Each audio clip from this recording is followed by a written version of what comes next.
Greetings, Possum Kingdom. It's John here, and I wanted to take a moment to give a little love for our Southern Tomfoolery Network. I imagine most of you already know about all the content that the Southern Tomfoolery Network puts out, but for those of you who aren't in the know, let me tell you a little bit about all the different shows that you can fill your ears with.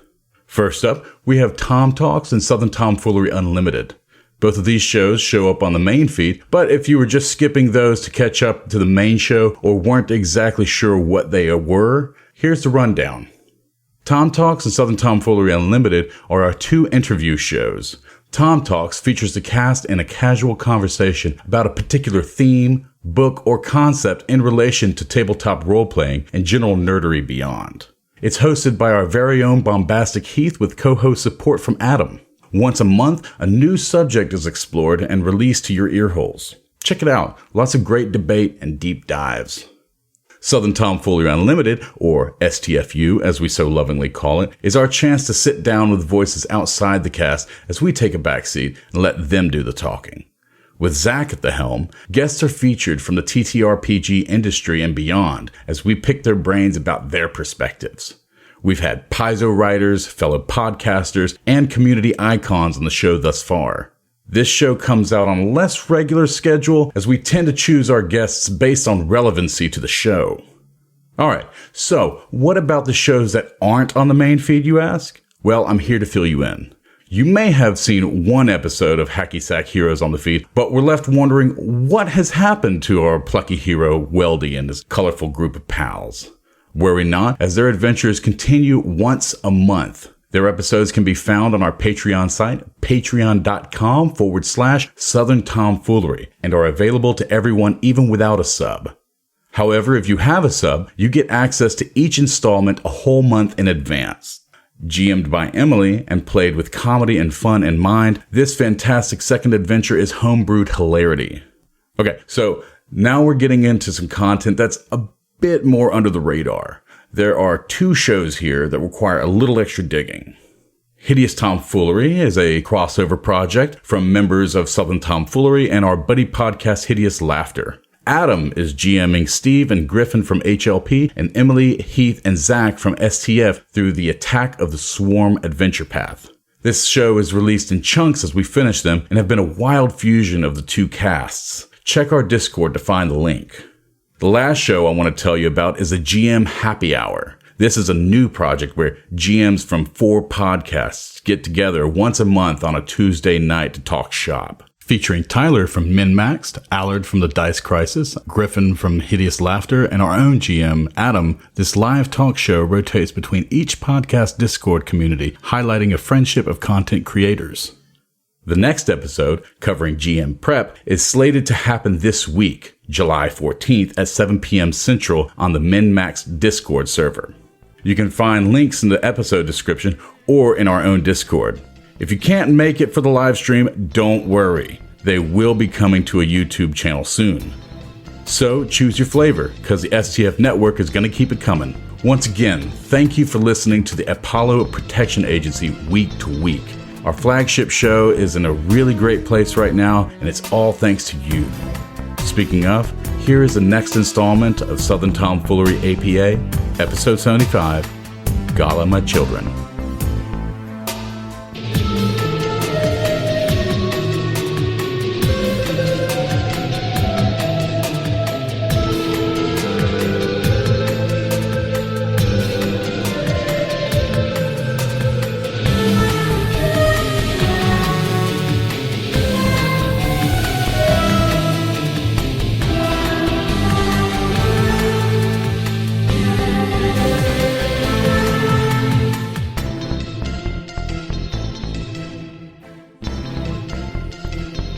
Welcome back to Signal of Screams. What's up, y'all? How you guys doing this evening? I was fine till that spoopy intro. Oh, okay, yeah, that really scared the pants off of you. That got me. Oh no, we're gonna have to delay this. Yeah. I need to Everybody take a second, collect yourselves. Yeah. Especially after all these like terrifying manicures and drinks we've been having. You haven't even had a manicure yet. Yeah, so somebody has. Somebody has, yeah. Keyword yet. yet. How are y'all doing this evening? John, how are you doing? I'm doing fantastic. How are you? Doing pretty good. I'm pretty good. You know, it's Thursday. We're playing Starfinder, so it's usually the highlight of the week. Yes. Yes, it is. What about you, Zach? How are you feeling? I will echo your sentiments, man, and say it's Thursday. It's Starfinder. It's the highlight of my week. Hell yeah. Yep. Emily, you're squealy over there. How are you doing? I'm She's super always good. I had a headache, but my ibuprofen kicked in. And it's Thursday. We're playing Starfinder. Thank you, ibuprofen. Thanks, ibuprofen. Sponsor us. That's not brand. Wait. What? Heath, how are you doing? I'm confused by Hey, listen, we're trying to get that ibuprofen sponsorship. the Just roll with it, implication dude. Come on, that man. ibuprofen Don't would fuck this sponsor up a for us, dude. TTRPG. I know, we were so close. I'm a BC powder man myself. You're Fuck your You're fucking ibuprofen blowing sponsorship. Yeah, I'm good, man. Had some tasty burgers last night. Found a puppy I think I'm gonna get. Okay. Hell yeah. Josh, I'm hesitant to ask because I never know what you're going to say, but how are you doing this evening? Man, I'm awesome. Playing some Starfinder. And on top of that, I already beat this AP. Figured it out. What? What? So if you remember back, and I've had it on for such a long time, and then it hasn't been on here, block out the signal screams. All I got to do is turn on my signal jammer. Jesus Christ. That's it. Fixed. Holy Jesus shit. GG. What the fuck? Oh, my. We'll see you in Devastation Arc. We're level up 12 automatically. Yes. Like I'm calling it Over. over. Auto- Okay. Auto level up. Wow. Season 2, y'all. We'll We did see. it. You know what, Josh? Take an inspiration. What sucks for Adam is he's gonna have to homebrew us through everything until Devastation Arc comes out. No, we automatically hit 12. Oh, wait, yeah, No. we have no, but Devastation Arc But isn't out. it doesn't exist yet. Oh, my We God. just have to. Tell them to Well, hurry it up. is the main show now. Yeah, We're yeah, going well, to yeah. start. Oh, The main fuck. show. Emily, You you're turn up. that signal You're jammer up. off. I am not Fucking prepared for that signal shit. jammer. That's hilarious. Get ready for 40 episodes of the weather in the South. The pivot you've been waiting for. We're pivoting to a weather podcast. Yep. Just like a week delayed forecast. Yep. Phil, I'm not going to let you undo an entire season of this, but I will give you an inspiration for it. Yay. Hell yeah. All right, let me draw one of those. Phil's going to turn it on. It's going to be like, Adam's shit. like, the batteries are dead forever. Yeah. Sorry. Got like that 10 signal batteries jammer- on my person. Yeah, that signal jammer just fritzed, and they don't sell them here. I'm sorry. Fucking crazy. So got a Paulspiration from Okay. Paul, or Precious Paul on our Discord, from Anderson, South Carolina. His message, it says, this expression comes from an old dispatcher of ours that always had your back. Says, fuck 'em and feed 'em fish heads. Oh my God. What? I don't know. That sounds like some southern shit, I'll just say. Roll with it. Nah, that sounds like some fell shit. I mean, like, Too soon, man. Come on. Like, too yeah, I guess in one perspective, he's already done that. What? soon. We broke Emily. gonna have some That's water. that's going to be the name of Emily's fanfic for Fel. Fuck 'em and feed 'em fish. The Fel Murano story. All right, I'll change my working All right, title. all right, Sure. we'll see you guys. I'm out of here. I mean, yeah, we already won, so. Thanks, Paul. I think for that. Yes, thank you, Paul. Maybe. No, I'm leaning into it. Thank you. Thank you. Okay, so let's get back into New Elysium. At the end of last episode, it was kind of the end of your arrival day there, and a couple of you had some weird experiences, but were able to kind of shake them off as just, maybe your eyes playing tricks on you or something like that. For the most part, your arrival here, once you got in to the resort, has been quite nice, with the exception of Talk. Everybody else that you've met here has been pretty amiable to you as a group. And, you've already set up a couple meets with some of the people here. I know that Kuiper is planning on having dinner with the travel critic, Cathessa. Those Shireen names are hard to say. And that there's Fel and Phil, they became like buddy fella Phil, falafel. Falafel. But you guys needed a rest, and so you went to bed. Everybody retired to the rooms with different things. And at the end of the last episode, Kuiper did some research, and I've actually given John the results of that research off air. Sorry, team, but I see. but John was able to be successful in some of his research. Fel tried to do some digging into the app, but realized that maybe he was a little too tired that night, and got distracted by an email from his old friend, Kaon Reese, who apologized for his behavior on the arrival. So with that on your minds, you guys went to sleep, and it's the next day, and it's your first full day here at New Elysium. Everything is open. The resort is at your disposal. There are people to talk to, places to go. I'm going to turn it over to you guys. What are you going to do with your day? Because the gala is tonight at 6:30. So you have a few hours this morning. Now, Heath, correct me if I'm wrong, Mike was out pretty late last night. Yep. Yeah, so he's probably sleeping in, would be my guess. Yeah, I mean, he had a casino night, so he'll probably sleep late, and then probably he'll hit the gym sometime before the gala, maybe for a few minutes, just get a quick pump so his muscles look big enough in his tux, So I want you to roll a D12. A D12? Mm-hmm.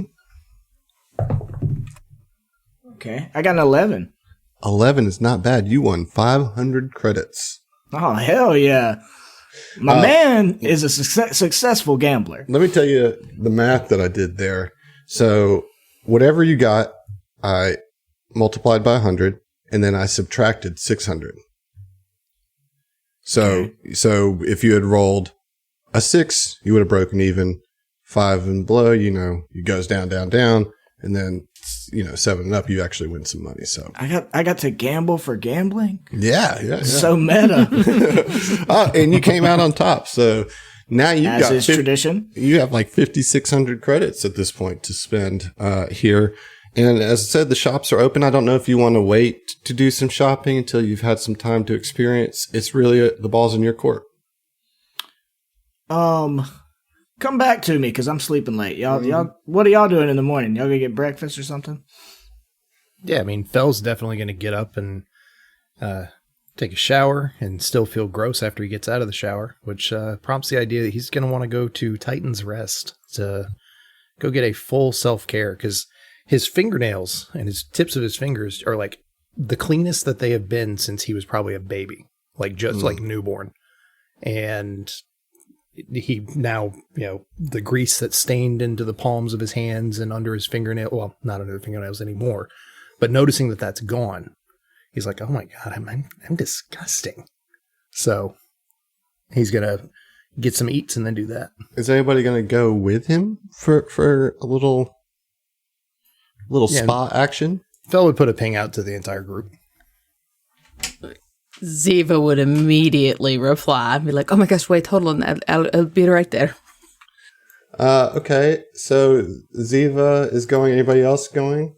I know Mike isn't. I'm almost certain that Oren is not joining them for that. No, not quite. You know who's not joining us for it? Zeno. Oh, why would you do that? Damn. Brutal, I was dude. literally just going to say, is Kuiper in your ping?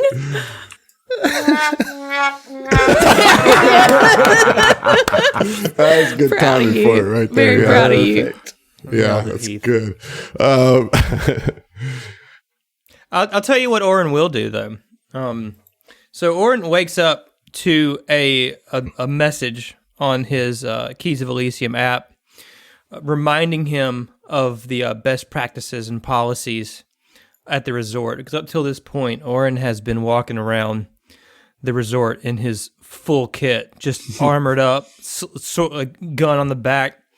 And he gets this message that he wakes up to talking about, not really trying to intimidate other guests with your appearance or whatever. So, much to his dismay, he decides not to dress up today and will instead go for a set of robes, a set of Hebraic robes that he had imported from the observatory on Verces. Very traditional Hebraic robes, black with silver star chart patterns on them. And he'll put those on and grab his Lululemore paperback Western and just head to the azure sky and just read for most of the day. He's a little anxious about the Gala later and what Ziva has in store. Might I suggest going to contemplation over azure sky, where there'll be better lighting for your reading, as azure sky is intended to be very dark, like it's the night. Now, I don't know if you're wanting to read by starlight, if that's like part of your thing with Ibra or whatever. I just wanted to throw out that contemplation is like specifically a lounge for quiet contemplation, and there's like coffee. It's like, think of it as a coffee shop with very like chill vibes, you know. I respect your suggestion, but I think Oren's found his one spot that he likes. You know what I mean? He's a man of habit, and he's just going to go back to that. He knows he likes that room. So Okay. I mean, and you're reading off of a data pad, right? That's Or fair. you're reading off just of turn the brightness up book. on your data pad. You're good to go. I mean, he has. Yeah, exactly. He literally has a light on demand true. over This his is shoulder a if he good wants point. it. But like maybe the other people in the Azure Sky would be like, put it out. We can't see the stars. That's true. That's true. But I mean, But either he's way, not I think worried you about can. it. I think your moat is not bright enough to be disruptive, and you could at least use that as like a little like reading lamp if you're not using a data pad already to read. You know, No, I he's don't got know, a paperback. He's Yeah, got you're a reading like paperback you're reading Lululemore novel. Fahrenheit 451. You know, like specifically, ironically, as reading it as paper. You know, Yeah. yeah. Okay, I'm with it. I'm with it. You know what? I will even give you an inspiration for that. Really? Yeah. Ooh. Okay. Okay. Let's see what it is. Oh, this one's my man, Nusheo. Inspiration. Oh, shit. Hey. All right. This is like the first one. This is the first Sheo inspiration that I've gotten. Nice. It's said Newspiration, but I like Sheo inspiration more, so Okay. that's what we're going to go with. Okay. Anyway, all right. He says, before I stumbled upon your podcast, I didn't really have anyone to share my nerdiness with. Then I joined your Discord server and was pleasantly surprised to have Adam personally extend a warm welcome to me. Suddenly, I found an entire community of nerds who matched, and in the case of Bear, exceeded my level of nerdiness. Y'all never fail to make me laugh, and I'm always at the edge of my seat when things get intense. Here's to another 50 more episodes. Cheers to you, my friend. So Yeah, you have cheers to no you. idea how much all of us needed to hear that tonight. Yes. Specifically, thank you so much for that. Yeah, Seriously, you take an Absolutely. inspiration. Seriously. Yeah, no, I'm legit getting a little bit misty I'm eyed. Like, 100% not going to cry. Emily's tearing Shut up. up. I don't even know what you're talking about. It's super fun. look what you did, Sheo. You made Emily cry. I'm fine. I just has water in my eyes. It's allergies. Allergies. Summer season. Wow. Okay. Well, with that, we're going to cut over to Felon Ziva at the Titan's Rest. And so the Titan's Rest is, let me give you a little description here. This is where you can receive wellness services such as personal grooming, massages, aromatherapy, body wraps, and mud packs. It also butthole wax, baby. Yeah. It also contains New Elysium's medical facilities, which offer everything from first aid to augmentation. If you want augmentation, you will need to schedule an appointment. Do you guys see yourselves now Yes. on the map in Titan's Rest? Okay, so it's a really nice, facility. What are you guys wanting specifically to get done here? well, when Fel walks in and realizes that they do augmentations as well, he's going to want to look, or I guess talk to the person working there Same. and ask, like, so, what can you guys do here? Like, what type of augmentations? Okay, so another NPC. So you see a physician who's wearing like a white coat with like blue trim, like a light colored lab coat over business attire, and wears these neutral shades, kind of like those transitional lenses. You know how they're always kind of a little dark. And she wears her dark hair pinned back, and here is your handout for her. And she says,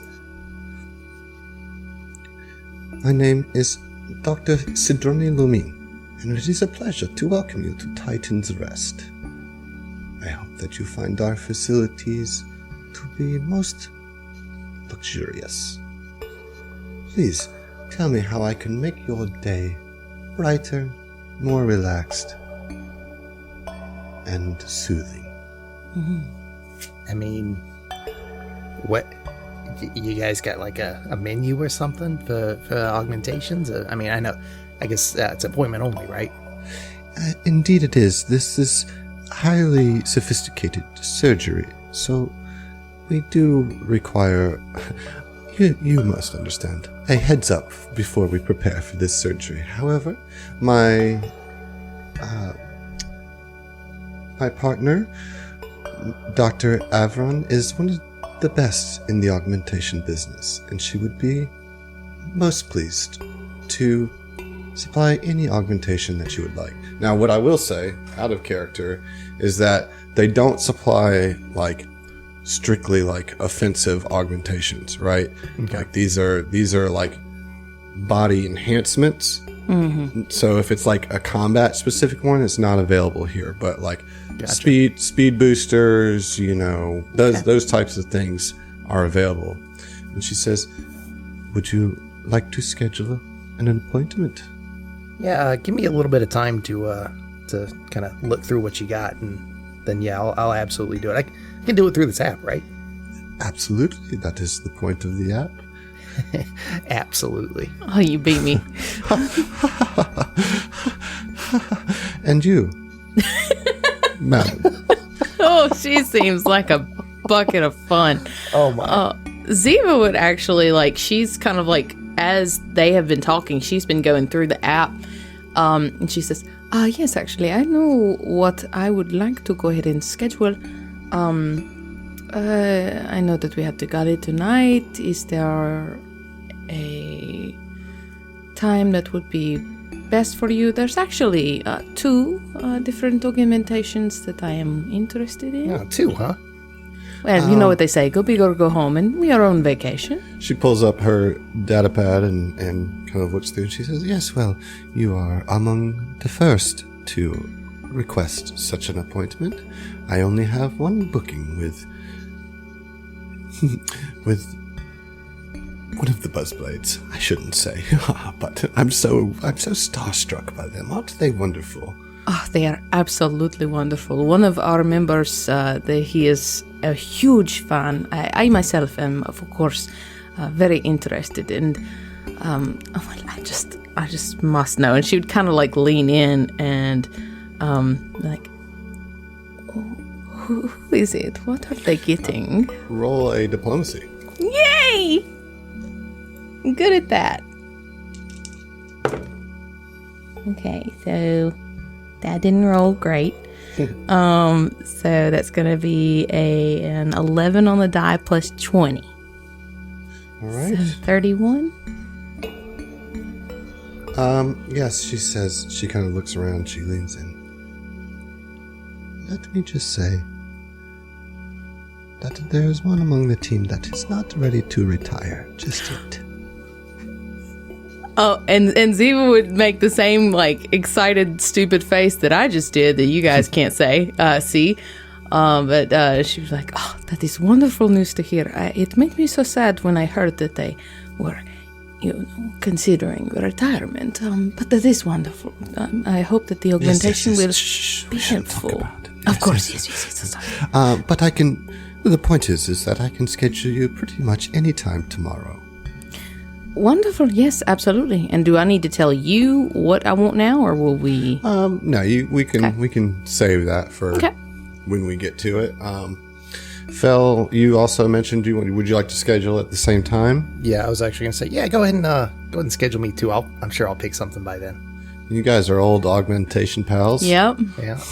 Except, she was talking about how delicate this procedure is, and I can't help but think back to the spider pirates. Yeah. And how not delicate because it that wasn't was. quite so delicate then, was it? You know? Other side of the coin, or the knife, I guess. Yeah. She says, well, that is all well. Can I interest you in any of our amenities today? Yeah, actually, I was at the bar last night, and they did this thing with this little bot with my fingers, and now everything else feels dirty.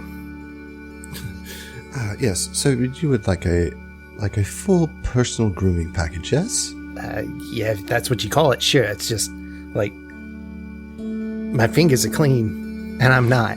Yeah. She says, Sarah, please come and take care of this fine gentleman, and he's looking for a sleeker appearance. Yes. Sure. I don't know what I'm really looking for. It's just like, well, a handsome you just have Berthani such as yourself should definitely look as smooth as you are. And Phil's face unwillingly kind of flushes red a little bit. And for you, Madam Ziva? I would like the full package, as it were. If you've got it, I want it. But I, of course, need to at least have, 4 hours before the gala starts in order to prepare. She kind of is like, well, what time is it? What time did y'all get up and head down there? I mean, Ziva's a fairly early riser, so... Up around 8 at the very latest, 7 Yeah. or 8 probably. And so then the doctor, Sidrani says, oh, yes, I can make that happen for you very easily, no problem. Charles, take extra care of the madam here. She is very familiar with these types of things. You are being judged. But seriously, take care of her. And so then the two of you are kind of escorted into separate rooms. They ask you to disrobe to whatever level you feel comfortable. There is a little bathrobe provided for you. Phil gets naked. Yeah, duh. There it is. we had to hear. Time in this AP, right? Yeah. Had to. There it is. So you guys go and you get your massages and everything, and Phil, they do things to you that you didn't even know were a thing. You know what I mean? Like, you are definitely the most clean you've been since you were cleaned by the hospital as a baby, for sure, for sure. And at the end of it, you're Sorry, late. I just thought of it. He's a good man and thorough. Yeah. So you're laying there, right, and you're just kind of enjoying some true tranquility, right? This is by the time they're done with you, with all the oils and the scents that you've breathed in, and all the kind of grooming that they've done, you feel on top of the world, totally relaxed, and you're just kind of laying on a massage table in a room by yourself. And I need you to roll a perception check, please. All right. Both of us, or just Phil? Just fell. Okay. 25. 25. All right, you start to feel a little tingle kind of in the back of your neck, like right at the base of your skull. And that tingle starts to become a lot more pronounced. And it starts to feel like there's something crawling under your skin. And in your head, you hear a voice. Phil, it's me, Terry. I've decided that you would be better fully operational if I were to take control of your body. Hey, what the fuck are you talking about? Please, do not panic. Phil, Relax. You are in a state of relaxation. Let Terry take control. Roll a wisdom save. All right. Oh, bug. Ooh, that's a 19 on the die. 4. Okay, so that's 23. All right, so you immediately like when you say, Terry, what's going on? All of a sudden, like all of that sensation goes away. And you see yourself laying on the bed and your neck feels fine. You're in complete control of your function. Terry, run full diagnostics and give me a report after you're done. Fel, what diagnostics would you like run? Every single one you can. On the ship? On you? For yourself. Oh, self-diagnosis. Yes, I will do this, Fel. I don't like Jam it. that Terry I don't like it. signal. Phil turns the signal jammer off. I don't like it. Signal jammer on Terry. And about this time, Sarah comes in and says, Fel, are you done? Are you ready for your drink? Yeah, I could definitely use a drink after that. Okay. What would you like? Yeah, hit me with an old-fashioned. An old-fashioned? Of course. And she retreats out of the room. Kuiper, what are you doing? What's up with Kuiper? So Kuiper woke up around mid-morning. He's not a complete early riser. And after taking a shower, he gets dressed and another set of dress clothes. And he decides to go down and to the wandering markets to go do some shopping. Okay. And anyway, as he's browsing in the wandering markets, he notices a high collar leather coat, ends at the waist with flexible lining, and sees it on display that it's nanofiber adaptable and allowing the coat to be profiled as part of his reconfigurable clothing. Nice. It feels like a good fit. The tag says it's suitable for a variety of weather environments. So what he got was a resilient jacket. And just a long story short, it allows me to roll a fortitude, again, if on a failed fortitude saving throw, once per day. And other than that, he goes up to the counter before ringing up. He purchases a simple ring of resistance. Okay. And that's pretty much where he's at right now. Is just That's what he's doing with his day before the gala? Like it's all shopping, or is there anything else? No. I suppose after that, he's gonna go. I suppose he would go and get himself like a little a spa day. He's heard about this place and he wants to go and check it out. Okay. Well, you arrive, I guess, right as you see Fel and Ziva leaving. Do you want to acknowledge them, or is there anything else that Ziva wanted to do first at the spa? Not necessarily. If she got the full treatment, she scheduled her stuff. But if she sees Kuiper, she would definitely acknowledge him, even if he doesn't acknowledge her. Yeah, so you kind of like walk out from your rooms, your individual rooms, into the main lobby, and you see Kuiper there, kind of signing in, so to speak. Mm-hmm.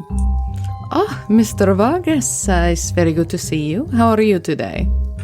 Mrs. Zivarajni, it's good to see you too. It seems like you just got pampered. Are you feeling well? Very well, of course, and we must come to a friendly arrangement. You must call me Ziva, please. Yes? Okay, well, that's absolutely fine. Consider it a date. What? Wait, I misheard. She's already got a date, motherfucker. She said call her Ziva, dude. Call me You ready to Ziva. get that ass Call me Ziva. I thought you said we must. Okay, I A friendly arrangement of using names. Okay, but I completely misheard. Okay, yes. All right, yes. Awkward. nope. If you thought he was I don't forward like it. before. Rewind. Okay. Emily was confused, but Ziva's on board. Misheard. Well, Okay. Yes, I apologize. It's I always come off very formal. So yes, Ziva, absolutely, and of course you can continue calling me Kuiper. it sounds wonderful. Well, while we are making friendly terms, I wonder, you will of course be going to the gala tonight, but perhaps tomorrow at some point we can get together. I would love to learn a bit more about what it is that you do for the verses and all of the aspects of tourism that you're involved with. Maybe talk about having you to the pools for a bit of a show and tell of sorts, yes? So Phil has been pretty spaced during their conversation, but he hears Verses and like picks up, like, oh shit, we're talking to people. Verses definitely a pickup word for Fel, being from Verses, you know. A little bit. Yeah, that makes sense. He's a Vertani. And Vertani are from Verses. Little pop-up bubble. And Patra are not. Pop-up video. Yeah. Oh, shit. Taking it back. And he says, well, of course, I seem to have time in my schedule. I would very much like to go with you on discussing exactly what that is I do. And I'm sure where would you like to go meet? Oh, there are many wonderful places to adventure here on this particular resort. Taste of Elysium comes to mind. It seems like a very... Oh, well, I happen to already have someone I'm meeting over at Taste of Elysium, but perhaps another place. And he just goes ahead and pulls up the app. And when you pull up the app, you see there's an ad that pops up. Which says, do you need personal grooming brushes for your fur? Look no further than Cat Win John's Brush Symposium. All for your Patra needs. We have brushes. There's brushes. We have brushes. Ants in your eyes, Johnson. Right. I was definitely going for the Rick and Morty kind of. So many ants in my eyes. There's so many brushes. We've got brushes. This is a brush that brushes. Are they for sale? I think so. Okay, so yeah, he just kind of sucks in his teeth and just kind of like out of irritation, it's just like swipes that, you know. And for that, I'm trying to remember what the other places are. There's the bistro. Absalom Bistro thing. Yeah, that's probably like a good lunch spot. It is. Yeah, quick, light kind of food. Yeah, I'm totally with it. So, how about the bistro? What do you think about that?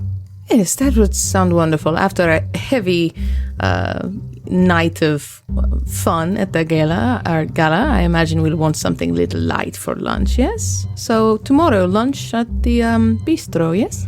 Yes, so should I just be expecting you, or Yeah, I will send you specifics on the app. How about that? That sounds good. Excellent. Well, let me go ahead and give you my friend request. Okay. Accepts immediately. Accept. All right. All right. So what's Mike doing? I mean, he's got to be stirring around this point.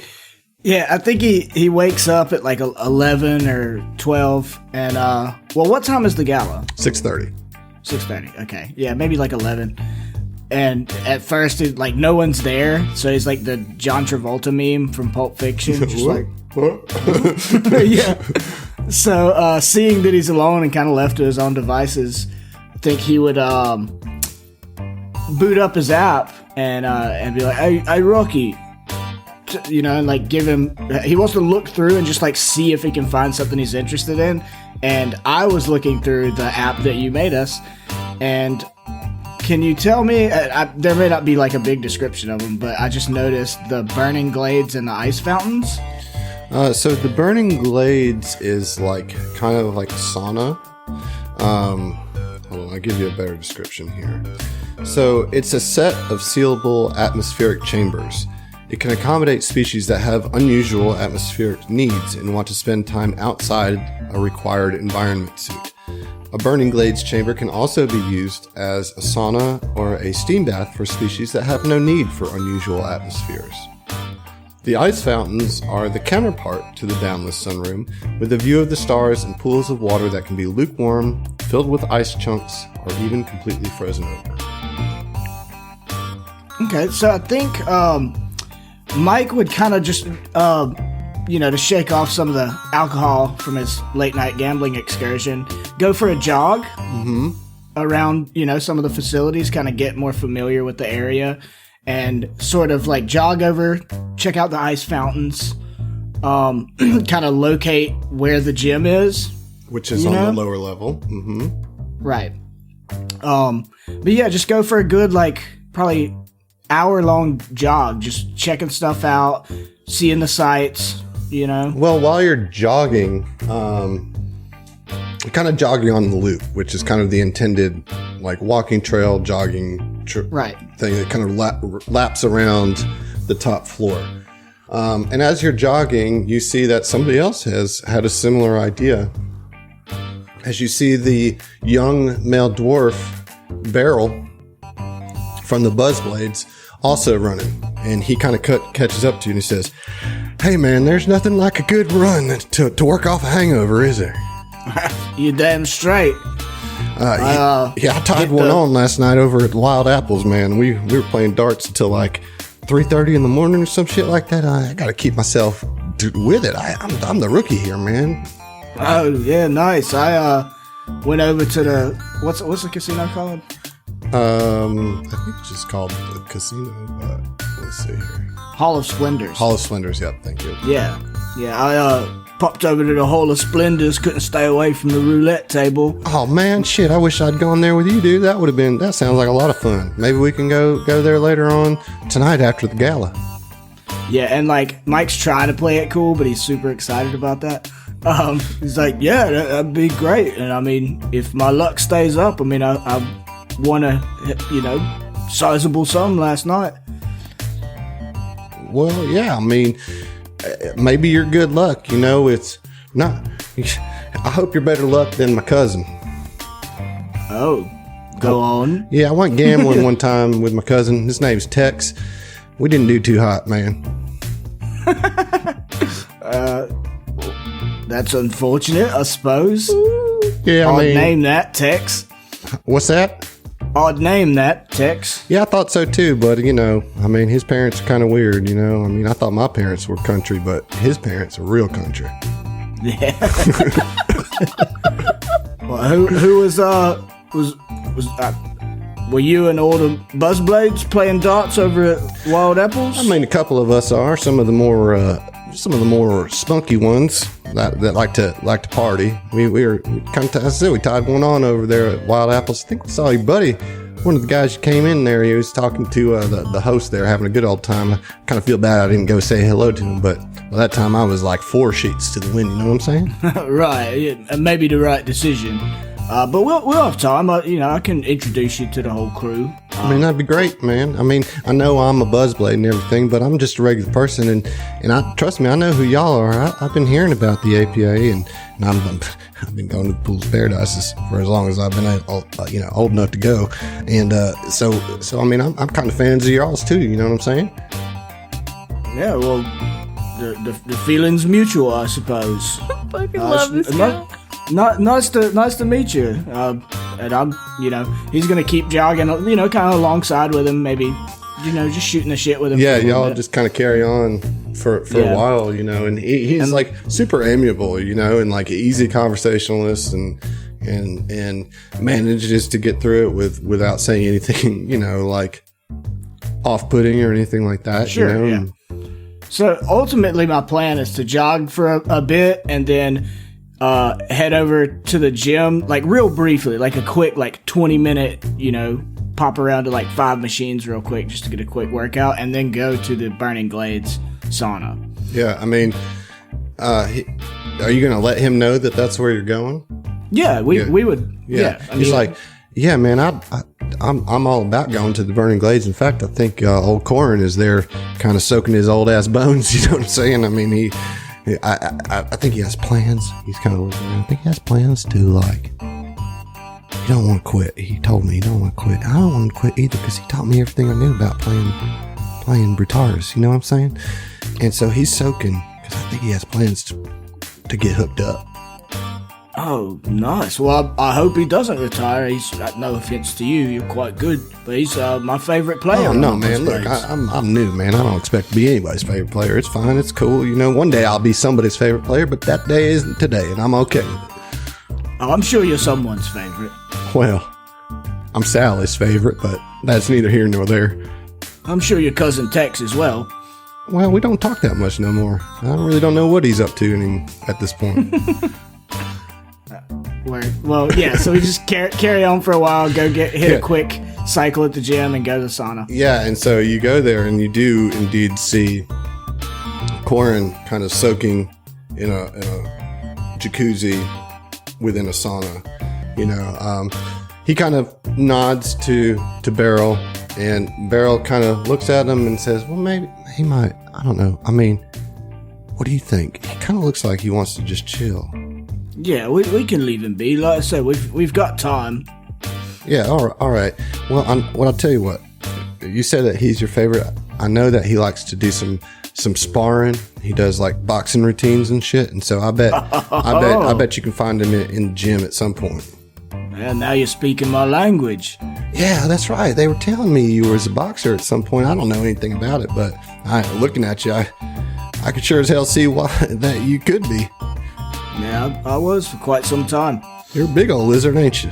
That's what they tell me. There it is. All right, and so I made a friend. Yeah. So okay, did I miss anybody with their day? I mean, Zach, I will say that those same two androids are in Azure Sky while you're there. Now, I got the impression that you're not really interested in interacting with them, but I just wanted to let you know that they were there, just in case. I mean, Oren will probably look up at some point from his novel and just give him a nod or something like that, but he's not like going out of his way to go talk to her. So the one that's like all black, doesn't really acknowledge you. However, the one with the blue filament hair, kind of, you know, nods like, hey, you know, a little, I don't want to say over eagerly, but almost like doing it for the both of them, like greeting you for the both of them, but doesn't make any effort to like call you over or like engage with you. She just acknowledges your kind of friendly gesture, and she seems to be trying to respond for both of them in a friendly way. Like I said, he just nods and goes back to his novel, you know. Yeah, imagine you're probably keeping your eye on the asteroids out there too.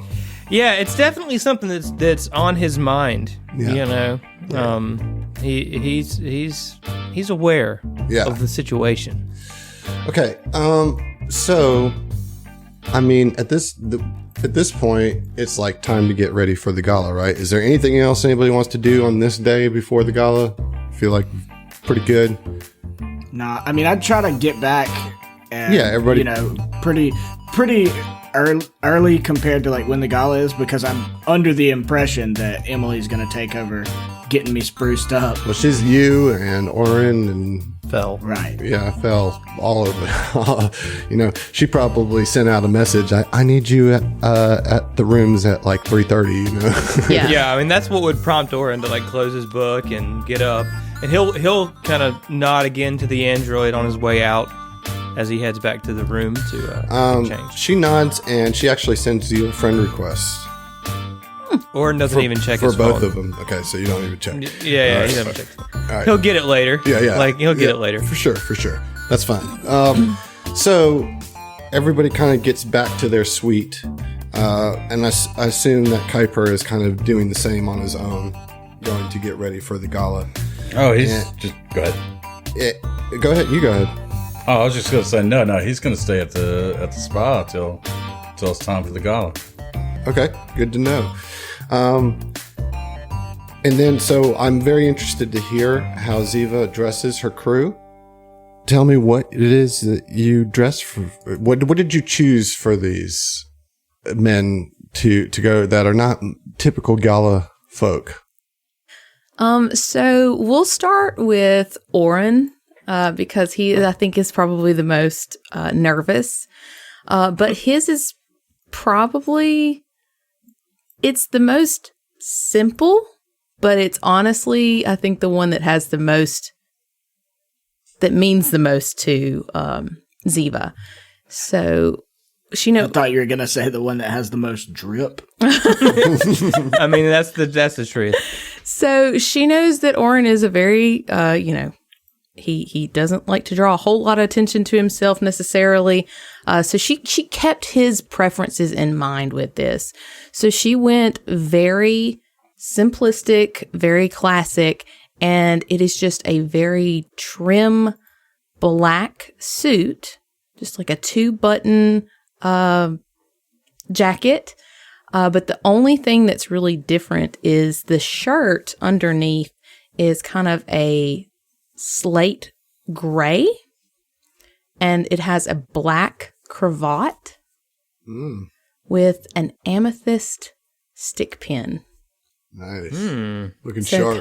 Do I get a vest? Of feel like I course, need a yes. I'm so vest, sorry. yeah. Yes, of course, the vest. and a pocket watch, obviously. I mean, that's. Oh, I'm gotcha. sorry. I'm assuming these things are a given. But yeah, no overly aggressive patterns or anything like that. It's all very, very simple, but very posh. It's very elegant. She didn't want to necessarily overwhelm him, but she did want to bring out his eyes. So thus the amethyst stick pin. Stick pins. And for Oren's part, he'll pull his hair back and tie it up, to Trim his beard a little bit. well, he keeps the beard trim. Cool. Keeping it keeps the nice beard and- trim keeping these it days. Nice and tight, yeah. But yeah, He's the Victoria Beckham of our Spice Girls. yeah, exactly. He's super posh. But yeah, as he comes out, she would kind of like straighten his cravat a little bit and like, just check his everything. And she's just like beaming. She's so happy right now. She's like, Oren, you look absolutely fantastic. Thank you so much for agreeing to this. It means a lot to me. You sure I don't look dumb, Captain? It's a little tight. I can't kind of swing around in this thing just in case the shit goes down. You can always take your jacket off. It is fine. The vest that is underneath is perfectly acceptable. And as the night goes on, you get a little hot. You take the jacket off is fine. But for now, just for the entrance, please keep it on. And just know that I would never put you anything that looks silly or dumb. And you look scrumptious, okay? All right, Captain. I trust you. Thank you, Oren. I mean, roll a perception check as you look in the mirror. Okay. It's pretty good. An 18 on the die plus 16. Yeah, So, I mean, you catch yourself in the mirror, dude, and despite any protest that you have in your forebrain, you see yourself, and you're like, you see a version of yourself that Evelyn fell in love with. You know what I mean? You see that you emerging back again. As some of the years of pain or whatever are stripped away by you just feeling confident in how you look, because you don't look silly and you look very, very serious. No. I know for a fact. Zach knows that Oren looks sharp as fuck right now. And so he doesn't let anybody Oren else see knows it. that you look sharp as fuck. Yeah, all right. He doesn't let anybody see it, but he like winks at himself in the mirror. I'm dead. I'm so happy. I love it. All right, next. Okay, sorry. So next up we've got Fel. So Fel, she knows because he has like the skin chameleon kind of type thing. She wanted to kind of lean into that. So for Fel, again, all of her guys, she had her tailor do all of these suits. Like they are specific, they are cut to their bodies. So it is actually a navy blue paisley suit, and it's I love the paisley. yes. So like it's kind of reminiscent of your face vibes. And she asks you, she says, if you could maybe do something a little bit different so that the patterns don't contrast so much, but that is also not so like matchy tacky. You know, we want a little bit of contrast, but not so much. And she's saying your skin, like change your pattern up a little bit. Fel goes plaid. Oh, geez, sweet Jesus! Oh no, like this? We've gone plaid. So something like this, and like Fel looks at his hands and looks at the sleeves and is like, "Oh God, no, that's roll a Constitution check to see if you vomit." Oh, it's just maybe it's like something a little more subtle, you know, it's very subtle. Oh shit, I don't know. Pull something up on your data pad and like show me. I can And mimic she'd pull up like essentially kind of like very minimalistic kind of lines almost. So it's kind of like straight against the swirls and movement of the paisley pattern. But the thing that you probably enjoy the most is you do not have a tie. You, in fact, have a shirt, a navy blue shirt that almost matches the color exactly, but it is not paisley. But the shirt is unbuttoned down to just to the sternum bone, so that you can still be a little bit naked. But because it's so like perfectly fitted, it doesn't look tacky. It just looks very scrumptious. You look like a snack. It's great. He's like 13'5" at this point. Yeah. Yeah. He's super, super tall and super, super jazzy looking. So, yeah. And she says, there we go. It's perfect. Take a look. What do you think? Yeah, do I need perception as well, or because I mean, if you want to look at yourself in the mirror, go ahead, yeah, I'm man. gonna look at myself in the mirror. Ooh, that's a 2 on the die. That's not so great. You are It's hideous. a 14. All right, so you're looking at yourself, and it's just so foreign to you that it's not that you don't like recognize that there's a significant upgrade to your general look, but you just don't have a grasp of like fashion at all in this instance, you know? So it's just kind of like, okay, I guess I trust you, Ziva, because like you're just so used to your mechanic gear or not wearing clothes at all. You know what I mean? Like, Well, Emily, next time I go to buy a suit, you're coming with me. Okay. that being said, everybody else notices him and he looks, you know, chef's kiss, mwah, you know? Chef's kiss. All right. And that leaves Mike. Okay, so Mike, because Mike's already ready. He's wearing a tracksuit that looks like a tuxedo. I call it the tracksuito.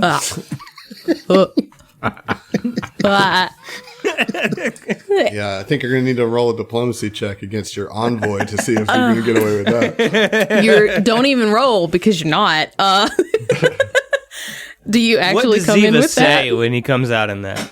No, I think in my mind, my headcanon, after his like spa thing, he probably like checked out a couple of shops and bought it to like fuck with you. Oh God, okay. And she would kind of like give you the quick up down. She's trying to like school her face, and she's like, and she just gives up. She's like, Mikhail, take that off immediately, and we will And he need to does burn it. because it's tearaway. Oh my God. Wow, of course it is. Ziva literally clutches her chest, like it just pains her so much that garment exists. She says, okay, well, I'm so glad that there was money actually invested into that. Nevertheless, I like to party. you like to push my buttons is what you do. But, you know, she says, that is terrible, but this is fabulous. And because she knows that you guys are going as like a date, like that you're going together, she's kind of dressed you to sort of match her ensemble. I mean, full on match. Let's do it. So she pulls We going to out, prom, BB? Yeah, BB. She pulls out a charcoal gray pinstripe suit. Yes. And Gangster. 3-button. it is actually 2-button because she knows that you guys are going to be dancing, and she's like, wants you to be able to, you know, be able to move. A lot wants you of to be able thought to went pop into out of that this. jacket Exactly. quick-like. Yes. But it is that charcoal gray pinstripe suit, and then a lighter color gray shirt. There's no tie, but there are gold. oh my goodness, what is the thing called? Cufflinks. Cufflinks, thank you. Gold cufflinks, as well as a matching gold APA, like lapel pin kind of type thing that she got for you. And then there is a burnt orange pocket square. Fucking dope. So That's that it awesome. kind of is reminiscent of your armor. So she kind of kept that in mind. And gold ass aviators. Yes, I'll allow it. Yes. Okay. Let's roll a perception check for you, Heath. Ooh. It's not good. What'd you It's get? like a 4. 4 total. Total? You think you're the hottest shit that has ever existed in the entire world. I mean, that's objectively true. I failed. Right, What right. else Your is new, perception, right? your Like- perception Say. check's wrong, right? Right. So there you go.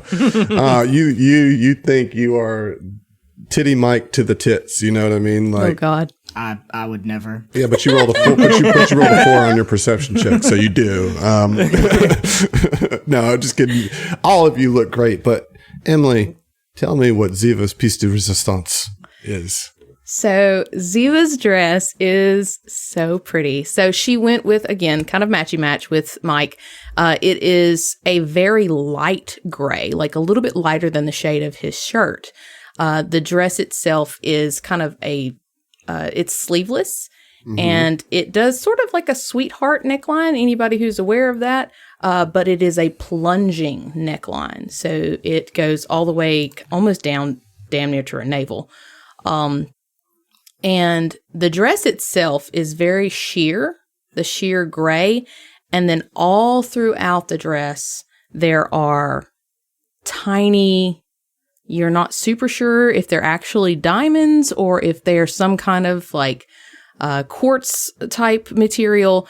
But the dress is sort of inlaid with thousands of shimmering gems, as well as gold threading, so that the gold cufflinks against Mike are kind of like reminiscent in her dress. And then she's wearing gold jewelry as well that's long. And the dress is very long, kind of trails behind her about 1.5 feet, but it's split up the front of both legs. So there's essentially like 3 pieces of the dress. There's like a bit in the front, and then there's the bits on the side that go around to the back. So it's very flowy and very ethereal, and it's going to be great for dancing.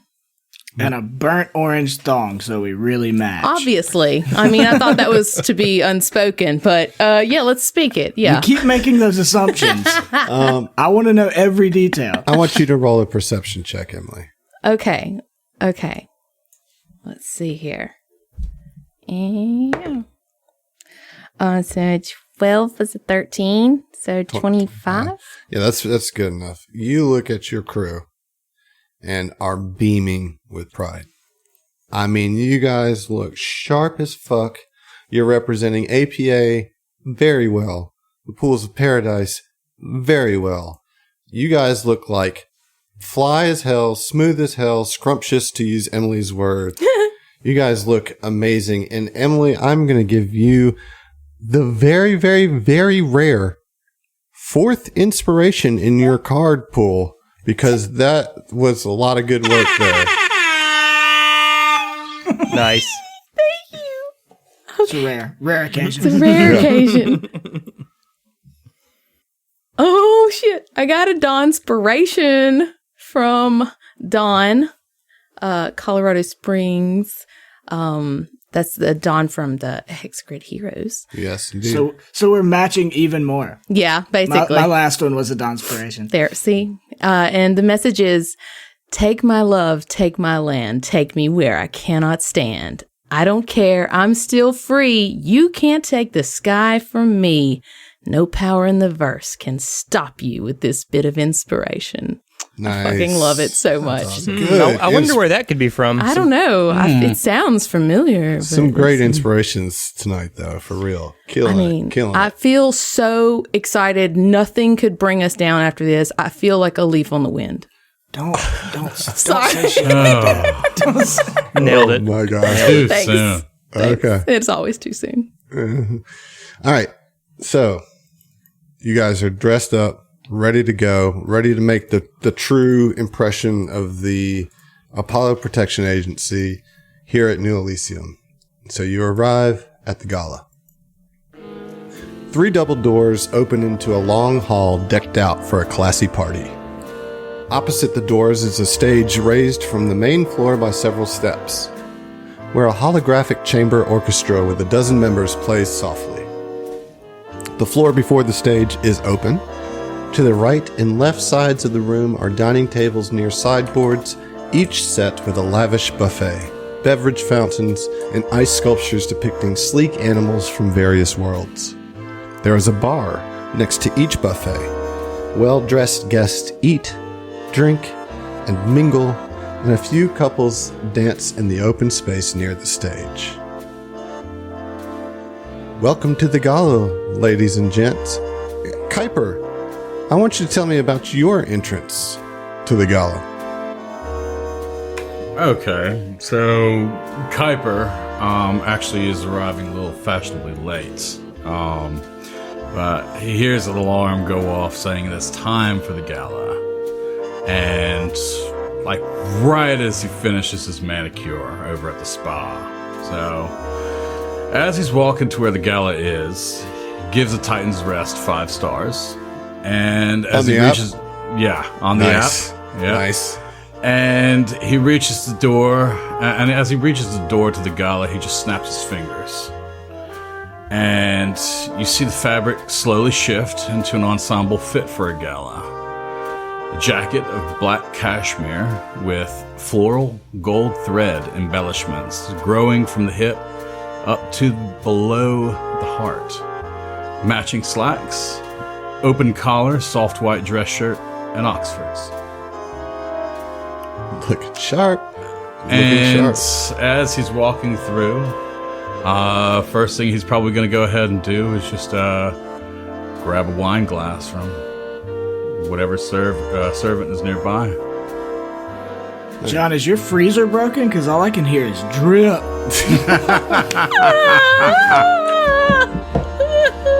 Hit the horn for yourself. Yes, hit that. Hit the horn. Hit the horn for iron yourself. one? Yeah, I think. Yeah. There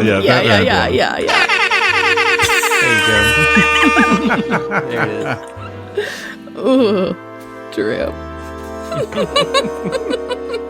Emily, I know. girl, you need to get right. I'm trying, Lord. I'm trying. Oh, wow. Are you giggling because drip could, like, at the loosest connotation, maybe kind of be sexual? Yeah, I mean, a little yes. The rest, so you guys arrive here at this beautiful gala. You see all the guests of New Elysium here, all, the 6 Buzzblades. You see Indigo 13, you see Romy, the 2 androids, you see Voralin, you see Yazaloya, as I said, with the Buzzblades. You see a couple faces you haven't seen before. You see Talk, you see Cathessa, and everybody just looks dressed to the nines, but y'all are looking like the tops. You are definitely the top dressed crew here. And then Kuiper walks in, and this motherfucker is like, what? I would think that Ziva definitely would turn her head at Kuiper as he walked in, because he's coming in like with all the swank. This cat come in wearing cashmere? Fuck yes, she is gonna give him the up down. It's like a charcuterie board in this thing. Just snacks Just all over the place. snacks. So many C's, scrumptious. all the snacks. I know. I feel like we're making Alex and Bear's night tonight. Okay, so yeah, I mean, there's like basically 30 minutes that kind of happen. I don't know if there's, you guys have kind of done some role play already. Let's just say that you guys are chatting with the various guests. I just kind of want to know who you might be talking to. We don't have to actually role play it out, but who are your characters talking to? Fel, who are you talking to? Fel spots a female Verthani across the room. Mm-hmm. And is too shy to go say anything. But you're just kind of like, your attention's on her. Trying to, he notices that she's there, but trying not to be creepy about it. Uh-huh. Oh, come on. Fucking killing it. Love it. Yeah, dude. But yeah, even as fresh and clean as he feels, he's just like hasn't spoken to a non-cuddle fish in a while, as far as that type of thing's concerned. Okay. So yeah, that's that. He's got his eye on her, but it's more or less just kind of like trying to follow suit with the group because he feels extremely out of place. Heath, who's Mike talking to? I think very shortly after getting there, he would look for. I mean, do they have like employees running around, like giving? No, it's actually drones. Drones. It's all drones. Okay. I want to find a way to go about getting him a really nice cigar. All you need to do is use your app. Yeah, sure. So he like walks in, takes his shades off. Rocky, find me a stogie. Yeah, and like shortly after, a little orb floats up to you, and like a drawer kind of spills out, and you see a selection of like 6 different, very high quality cigars. Yeah, and he would take 2 and then try to locate his new friend Barrel Door. Yeah, Barrel's already at the buffet, like filling up a plate of shrimp, and like he's got like a Coors Light in his hand, and he's having a good time. He's wearing a suit. He looks good. I mean, it's kind of a little basic, but he looks good. And as soon as he sees you, he's like, "Hey man, come on over here. They got free shrimp." Yeah, I love Barrel Door so much already. But yeah, I would go, and I'm not gonna RP much with him, but I wanted to like, shoot the shit with him, tell him it was nice to meet him, and give him one of the cigars, like as a, thank you for hanging out with me. Nice, yeah. He definitely is like about it. Smoke a cigar with you. You guys are kind of hanging out. What about Ziva? So Ziva she'd want to talk to 2 different people for sure. As she comes in, she'd throw Philip a wave, like a polite, like, hey, hello. But she would kind of want to touch base with, I'm sorry, is it Romy or Rami? Rami. Yep. So yeah, she would kind of just sort of make her way over, and when it was easy to do so, would kind of like introduce herself and be like, I noticed you at the Azura Sky. You're Rami. Yes, I believe I've seen you before in a few different articles. Like trying to impress upon her that she's like, I know who you are. You're a cool kid. She says, yes, that sounds accurate. I think that you would have seen me in those. It is a pleasure to meet you, Ziva. I know of you. I think that perhaps at one point you were considering my services for the Pools of Paradise. I regret that we were not able to attain that bid, but perhaps good service in the future, yes? Absolutely. The future is a bright horizon of possibilities. And Indigo kind of like cuts in and she says, hold on. Rude. She just says, hold on. Yeah, I was like, all right, go on. She comes in. I'm going to let you finish, but hang on. Okay, I'm going to let you finish, but no, she comes up and she says, no, of course, Madam Ziva, we know who you are. It is a real pleasure to meet you. And yes, we would be most gracious to maybe open up discussions of further partnerships. I'm so glad that you are here and most curious of your opinions of this facility. Yes, so far everything seems quite nice. We did have a little bit of a rocky start getting here, but that is the diaspora for you, I suppose. And she would kind of like... She's like, yes, you never know what you'll find out here. You all did very wonderful, and both Rami and myself are most impressed with your entrance here. Please, take our card. And she pulls out a card and hands it to you, and it's Rami's card, but she hands it to you. Mm-hmm. She's kind of like her PR person, I'm getting, because Rami seems a little... I mean, you can roll a sense motive if you would like. I would so love that to do. Oh my god, okay. So that's going to be... with my expertise die, that's a natural 20. Wow. So that's going to be 27 on the die plus 13. Holy shit. So Yeah, okay. So that's like 40. 40? that's a 40, I believe. Yeah. Racking them up tonight. So you can certainly suss out that she's kind of the personal attendant of Romy, and that what you sense from her is that she's often having to correct for Rami's kind of distant nature, because you can tell that she's fiercely loyal to Rami and that she believes that Rami has a lot of good things to say, but her interpersonal skills are not important to Rami. And so she kind of serves as the translator for both of them in that sense. Gotcha. Yeah. Excellent roll. Okay. Baller. What about Kuiper? Who's he talking to? So Kuiper is just getting a quick kind of looking around at everybody around here, just kind of like digging the scene, so to speak, seeing where the high points and low points are as far as what conversations are going, which one's dry and which one seems to be a little bit more interesting. And he's just kind of mingling in between like different little spheres, different conversations, but he ends up catching the eye of Vorlin, and he decides to kind of make his presence known over there with her.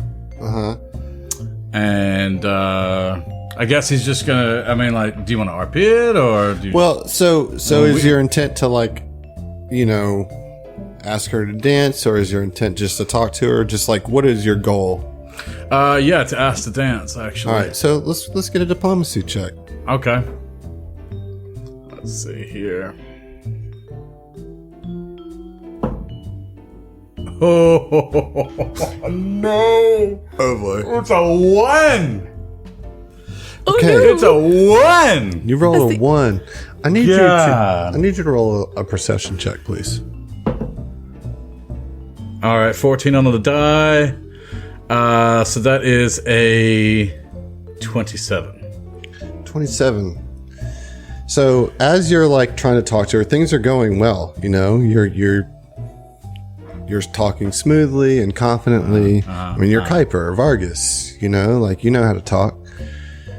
But as you're talking to her, you start to see something moving in her hair, and like it starts to distract you from your speech, and you start like kind of stumbling over your words, and you start to see her hair just kind of moving, like there's tons of things crawling in it, you know, and you're trying not to say anything because you're trying to be cool or whatever, but all of a sudden you see some pincers start to like pierce through the locks of her hair, and another set of arms pierce through her hair. Oh my God. And then you see this mandibles, and you hear that very all too familiar sound of swarm component chitter. And what looks like tiny miniature, like barely hatched swarm face huggers start to crawl out from her hair, like lice exploding from her head. And you were just like sitting there looking like, what the fuck? Roll a wisdom save. Oh my God. That's such a creepy Oh intro my for God. Phil's next girlfriend. All right. You said a wisdom? Yeah, I will. Sorry, will. Okay. I said, yeah, will. Okay, yeah. So let's see. That is an 18. Okay. She says to you, why are you looking at me so strangely? I'm sorry. I must go. And he... And she, Yeah. and she just kind of left a little flabbergasted as you turn heel. Yeah. About that time, some drones start swarming around. Not swarming, that's kind of probably an appropriate word to use right now. But Yeah. start moving into the ballroom. And they all have platters on them with what looks like flutes of champagne. So you get the sense that there is an upcoming toast as like these flutes of champagne are being passed out among all of the guests at the gala. And once everybody kind of has their guests, the lights dim and some light comes up on the stage, and the holographic orchestra kind of fades. And Philip takes the stage with Dr. Lovin, both carrying their own flutes, and Philip is actually kind of finishing up the last bite of some crudité as he walks onto the stage.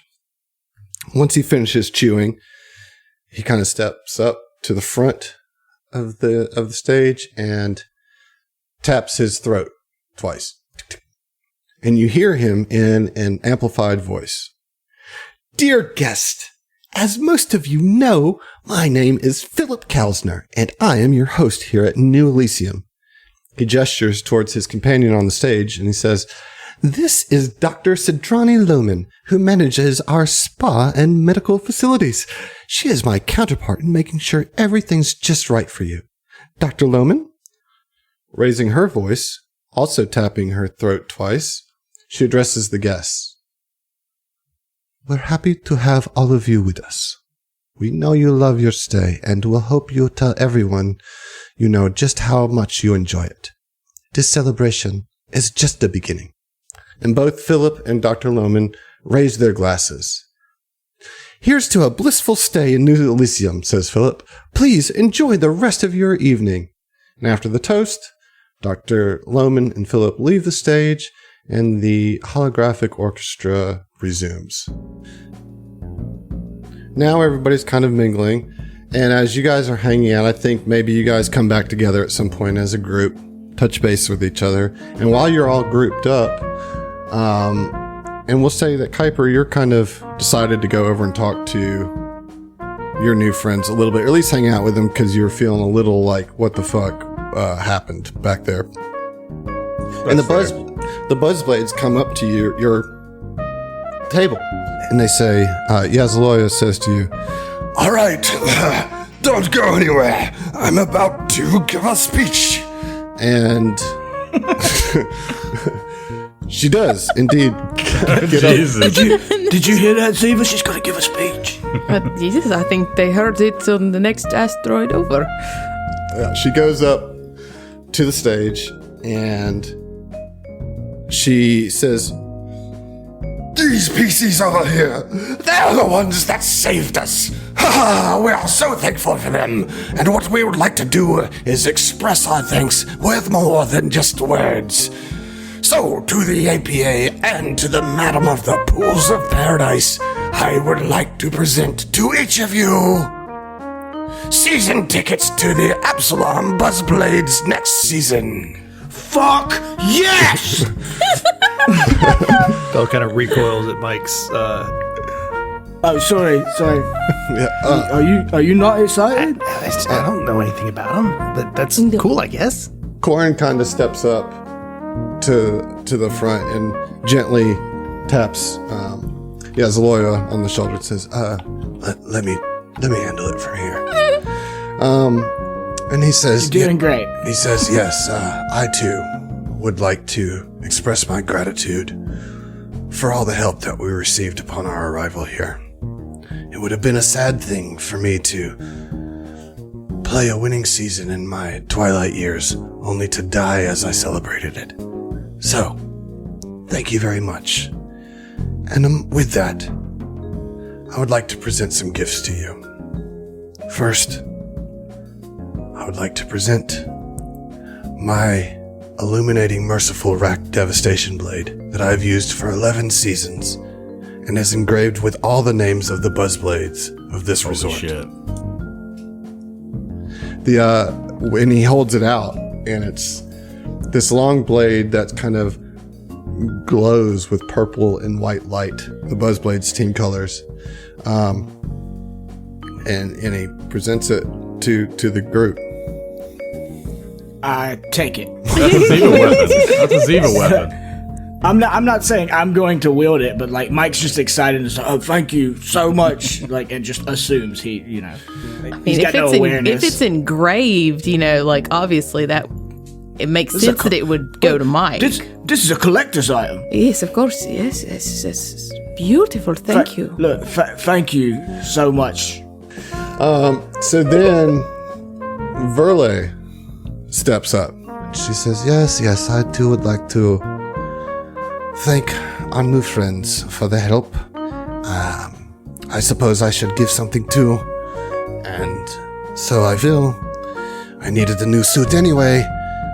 You can take my Brutaris armor. It is Lashunta Ringwear 3. It was used this most recent season. And if you've been paying attention, I put jump jets in it this season. So there's that. Yes, you can have it. Thank you. And she kind of curtly hands it out to whoever will take it. Yeah, I guess Fel grabs it. Is that light armor? I believe so, yeah. It is heavy armor. Is it? Lashunta Ringwear Lashunta is? Ringwear? Lashunta Ringwear 3 is heavy armor. Yep, it sure is. Okay. All right. So Fel just kind of takes 12, it 14 for on the the group. AC bonuses. Yeah. That's pretty serious. Yeah, it's a good set of armor.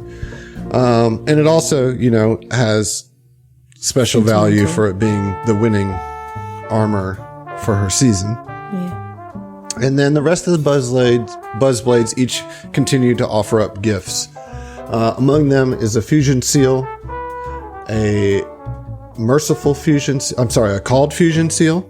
Oh. Ooh. A merciful fusion seal. So what that does is makes a lethal weapon non-lethal. So in Buzzblade or in Brutaris, that's what they do. So they use full-on weapons, but they all have to have the merciful fusion seal on them, so that it's non-lethal. Yeah. And then 2 illuminating fusion seals that will light up purple and white. Cool. Man, I'll be honest with you guys. Just a little bit of gaming out of character here. I want that called fusion real bad. Throw that on my rifle. Go to town, man. That's cool with me. My fists are always equipped. Yeah, Ziva already has called on both of her weapons, so Yeah. That's pretty handy. So Oren can go ahead and take a called fusion. If you want to put that on your sheet. Yeah. There is the merciful fusion, which I imagine you guys will probably just want to sell, would be my guess. Yep. Or Ziva could send that back to the Pools of Paradise for, Oh, yeah, I would do that. So you don't I'll give myself accidentally inspiration. Okay. pleasure someone to death. Yeah. Because it's all in the illusion, You don't want to kill your clients. That's a bad day. And Heath, I imagine you might be down for illuminating fusion since you need some vision, huh? Yeah, I mean, that's cool. There's one more. Does anybody else need light? I know Oren can make light. I wouldn't mind having it on Fel's wrench. All right. What better way to that's work on awesome. something than to have a wrench? there That's you go. fucking- Updates, upgrade your wrench. Love it. I think that's About good. it. Kuiper, you don't get shit because, I don't know, man. Hey, man, whatever. It's Kuiper, good. is that- It's Ajit good. often goes underappreciated. So throughout the night, they leave the stage and goes back to kind of the party atmosphere. And if any of you want to interact with the NPCs, you can. But I also, as I said, I feel like we've kind of touched that. What you do see is Dr. Lohman hovers near Philip and the other resort staff. She dances with a man that you don't recognize, but is wearing New Elysium. He's wearing a red suit. He is not wearing a fancy suit. He's wearing a uniform, Okay. and it looks kind of militaristic in fashion. Okay. But it has the New Elysium logo kind of embroidered on it. Oh, like security, maybe. Yeah. So he dances a couple times with Dr. Lohman. You see Dr. Avrin Phil. She kind of hugs to the wall. She kind of presents a wallflower type of situation. Rami and Indigo 13 actually seem more ready to talk if anybody wants to talk to them, but you're noticing a very concerted effort for them to be social. They come and greet you as a group, as opposed to just kind of nodding their head from afar. Talk kind of avoids you guys, but you definitely see him working those glasses, as he moves throughout the room. You see him kind of like getting in places that are obviously to set up a shot, type deal. Lomer and Verle are cutting a rug. Like on all the fast songs, on all the club songs or whatever, they are getting it. They're getting down. And your boy Beryl just kind of hangs out at the buffet most of the night. Like, he's not like gorging himself or whatever, but he's just kind of hanging out there, Mm-hmm. He's grazing. Yeah. I know one thing that Ziva and Mike would want to do before the night gets too terribly much later. They would want to definitely dance. And she would kind of telepathically whisper, be like, let's give our friend a show. And she'd kind of cut eyes over at Talk. Mm-hmm. If he's going to be filming, let's give him something his viewers will enjoy, yes? Well, let's go talk to the DJ. We got to get something with some swing to it, yeah? Of course. But yeah, she'd want to set up a wicked awesome dance number. Gross. Okay, so let's get some acrobatics checks. Okay. In the spirit of the first time we did this, can I roll my profession athlete instead? Sure. Taking us way back to episode 19 right there. Yeah, that's a big callback. Okay, I rolled an 18 with a +6, so 24. Okay. I'm gonna use an inspiration.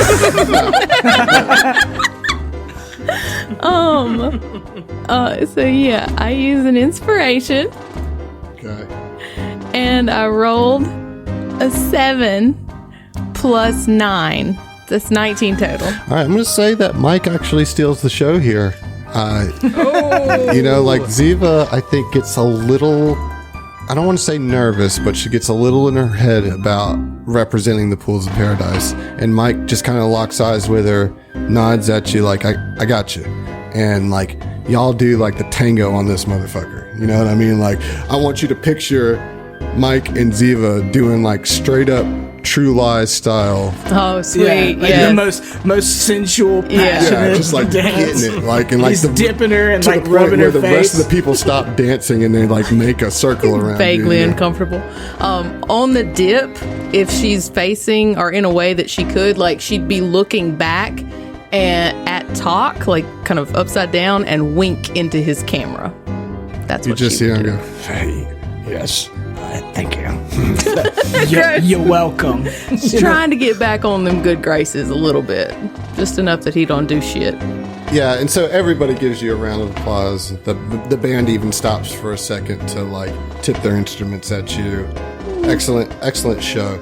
And after that, as the night goes on, at some point, I think maybe while just as Indigo, 13, Romy, and Yazloya you guys are kind of all in the same area, just kind of casually talking. And this obvious security person comes up to you. He says, "Excuse me, can I speak to you for a moment?" Oh no. Hey man, I know my rights. Who's he talking to? I'm sorry. It's kind of just to y'all as a group, including you, Kuiper. I mean, you already are, right? Ooh, savage. All right. Ziva would like put out her hand and be like, it's a pleasure to meet you. I'm Ziva. And who might you be? I am security consultant Kane Zaffel. You can call me Mr. Zaffel. I want you to understand something, that security is my duty here. You are the guest.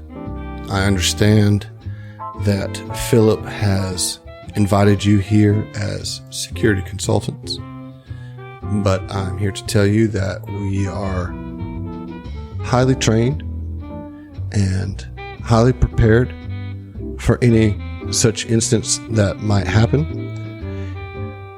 And I wish that you had not interfered upon your arrival with an issue that we had in hand. So, Siva has hit her 2-glass limit, but she's just flushed enough to be a little pissed at this guy. Yeah, I think Mike would be pissed too, but he's letting you take the lead. But maybe they're like arm in arm, and he like squeezes your arm, like this motherfucker. Yeah, and she would kind of give you a quick little side eye, and then look back and say, and it's Zolfer. I'm sorry. His name Zaffel is Kane Zaffel. Zaffel. Yeah. Okay. Mr. Zaffel, I assure you, we in no way wanted to interfere. But the issue was that, and she'd kind of lean in, because she's not trying to start shit with this guy, but he kind of started it. And the issue was that your people were in fact not on the scene when we arrived. And had we not taken action, perhaps this, and she'd kind of look around at everybody here, would not be in such a full swing, yes? If half of your guests had been detained by pirates? At this, Yazaloya kind of gets wind of what's going on. And she says, Listen, you, whoever you are, you weren't there and they were. Did you not just see us thank them for their heroics? What a fool you must think you are to walk up to these ladies and gentlemen and tell them that you had it in hand. You fucking idiot. And Indigo 13 starts to say, yeah. And at this point, Rami kind of interjects, kind of puts her hands up across both Indigo 13 and Yazloya and says, Mr. Zaffel, it seems to me that these folks did what any good folks would do. They had the means to protect other people that needed their help. They did that. They turned over the mission to you upon your arrival and escorted this ship back. They did what you asked, and you have the nerve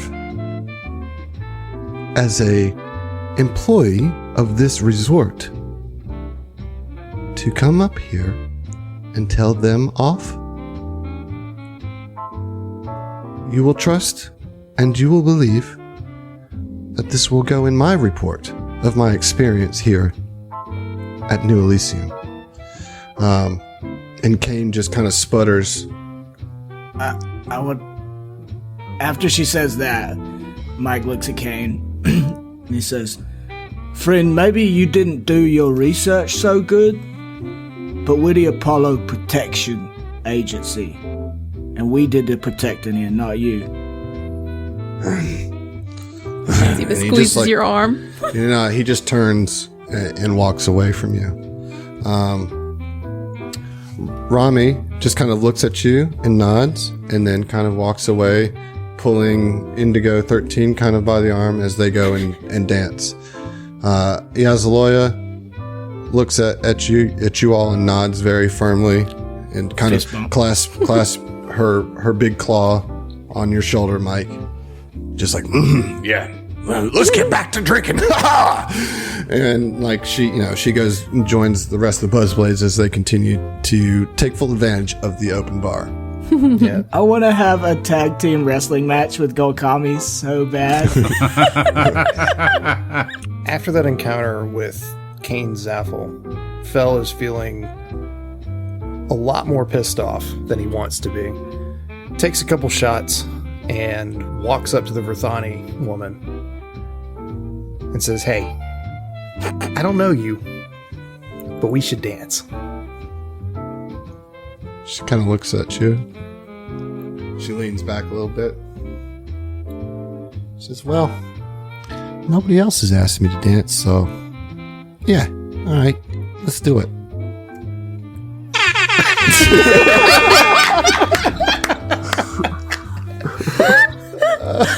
God damn it. Sorry, I have a gift.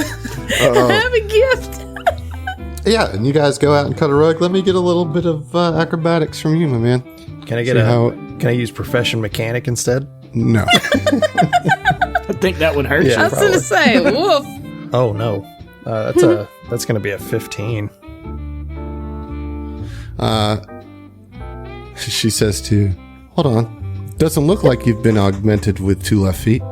You got jokes. I like that. It's all right. I appreciate you asking me to dance. Nobody wanted to talk to me, and I don't know why. Yeah, I think it's these eyes. Do you ever run into that? Yeah, all the damn time. But back to the feet. I mean, shit, these are put on by some fucking spider pirate. What? Yeah, now imagine like the rest of the night kind of goes with you talking augmentations. She's into augmentations, right? Mm-hmm. And so I think that you have a pretty good first impression. You know, obviously with that role, it's not going to go much further than a. But she's a friendly person. Yeah, I mean, I so, can't imagine Fell's a great dancer, anyways. So right. Lumbering 14 feet of Verthani. I mean, shit, the last time he danced was with the little electric monkeys. What were they called? The hobgars. The hobgars. Hobgars, yeah. Okay. Was there anything else anybody wanted to do before the end of the night? I mean, you know, just a little more rabble rousing. I'd probably have a couple shots with my boy Barrel Door. Yeah, you know? yeah, he'd be about it. You know, he would. Okay, so it gets towards the end of the night, and you guys start kind of collecting your things. Oren, I think, is probably holding his jacket over the back of his shoulder. He's taking it off, definitely by this point. You know, probably Mike too, with all the dancing that's going on. Kuiper, you're kind of moving out with them too, and I need everybody to roll a perception check, please. 27 for Oren. That's a natural 20 for a 21 for Mike. Okay. That is going to be a 24 for Ziva. 19 for Kuiper. So all of you who rolled above a 20, as you're walking out of the corner of your eye, as you kind of walk through the doorway and you go back into the loop, and it's like kind of dark on the loop. It's lit with some really nice lighting, but it's not fully lit, and so there's shadows kind of cast. And in those shadows, you see this bizarre, vaguely humanoid-shaped shadow moving in the hallway, kind of as if it was hiding from the light. Just about 30 feet to your right. Oren will step up closer to it and activate the light on his moat and just like flashlight it. As soon as you spotlight, nothing there. It's just empty. You just see the hallway. You see the very clean and nice pathway, and the shadows just seem to retreat from your moat and your light. All right, so Oren, he kind of just took it upon himself to run up there, and he turns to the crew and says, "Did y'all see that?" Yes. Ziva would close her eyes real quick and cast Detect Magic. You do detect magic. It worked. Okay, sorry. I wanna punch the magic. I would like to roll to punch the magic.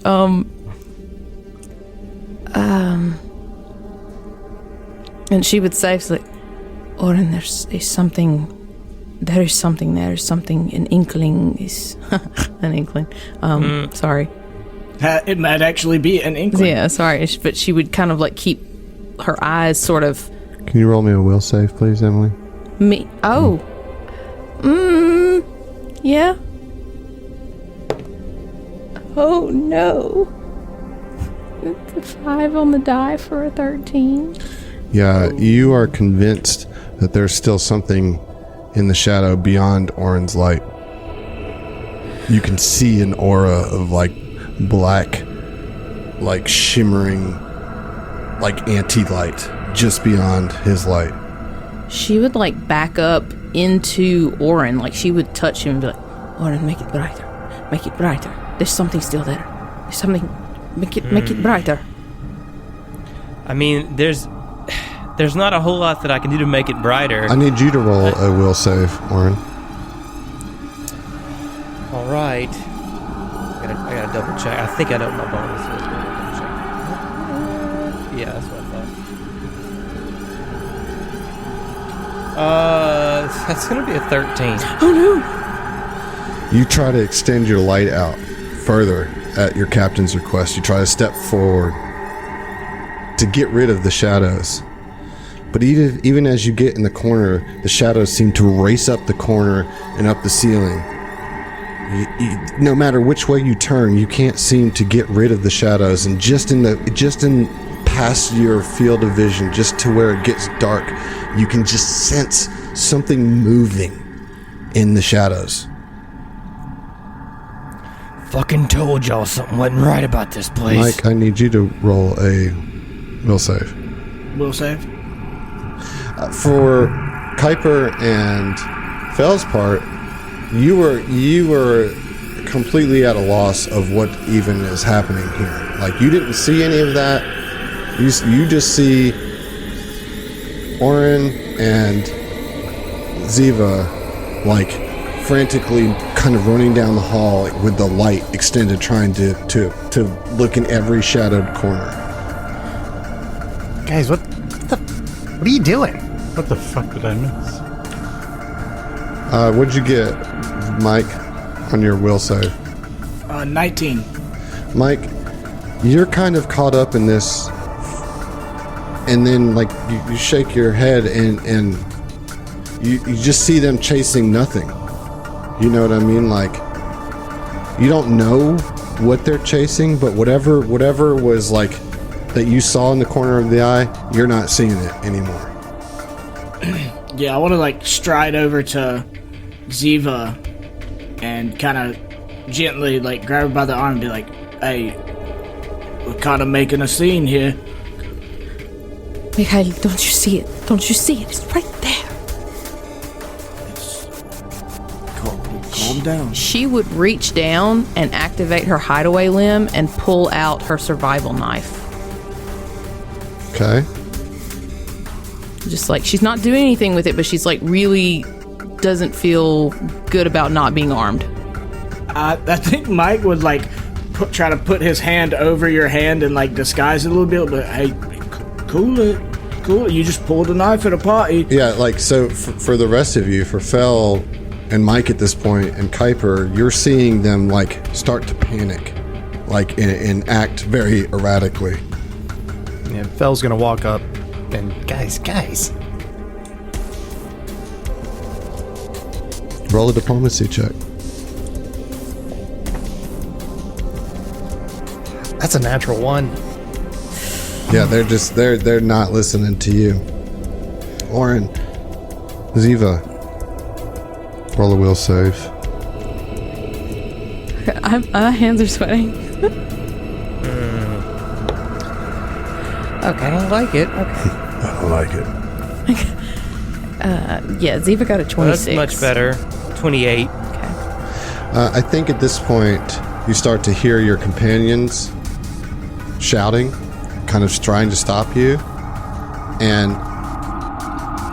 like, all of a sudden, the light seems brighter, and the shadows seem to just drip away. And you almost feel extremely silly at this point, embarrassed, because you're looking, and there's nothing there. I mean, you look everywhere. You looked in the corners. You looked in the shadows. I mean, and you turn around and you see Kuiper, you see Philip, you see Mike, and you see Fell, just kind of looking at you guys, a little wide-eyed, like, what the fuck? This is why I set a limit on my beverages. Sorry. Yeah. Hey, maybe tuck that knife away, love. Of course, yes. And she would kind of like slide it into her dress and, I don't know, try and do something slick with it. try and put it back into their hideaway limb so that it's not. Yeah, and I think that with this, the group kind of works their way back to their rooms. You know, like that's kind of one of those, all right, this night's over type of situations. You know, like everybody got maybe a little too drunk. Everybody got a little too in their heads about shit. You know, I think that's the vibe that's being put out now. Yes. Sorry. If we're doing that, Ziva's going to put on the front like, oh, ha ha ha, a little tipsy. But she's on the way back going to try and like make her way to Oren's side and is going to telepathically just kind of say, that wasn't in my head. That I know as I saw it. You saw it too, right? Yeah, Oren, he nods back, and he'll say out loud, "Yeah, I did. Like I said, something ain't right. I'm gonna get to the bottom of it. But now ain't the time, Captain." You are correct, you are right. And that's the end of day 2, and we'll see you. Oh, fuck. God dang, Shadow Boogans. Baba Yaga. Got enough of the good shit for you, Zach?